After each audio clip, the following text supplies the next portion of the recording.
হ্যাঁ, নৈহাটির বড়মার কথা বলছি, যে পুজোর মূল মন্ত্র ধর্ম হোক যার যার, বড়মা সবার। এই পুজো ঘিরে মানুষের মধ্যে আবেগ উদ্দীপনার শেষ নেই। হাজার তো কম, লক্ষ লক্ষ অগণিত মানুষের প্রাণকেন্দ্রে বিরাজ করেন মা বড়মা। এক অমোঘ টানে প্রতি বছর ভক্তরা মানত করেন, পুজো দেন ও ভিড় করেন শুধুমাত্র এক ঝলক বড়মাকে দেখার জন্য। আকুতি ভরা কণ্ঠে মাকে ডাকতে ডাকতে দু চোখ বেয়ে অশ্রু ঝরে পড়ে। মায়ের আশীর্বাদ পেল যে জীবন ধন্য।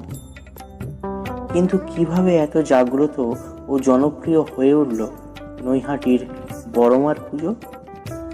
কি রহস্য লুকিয়ে? আসুন জেনে নিই বিস্তারিত।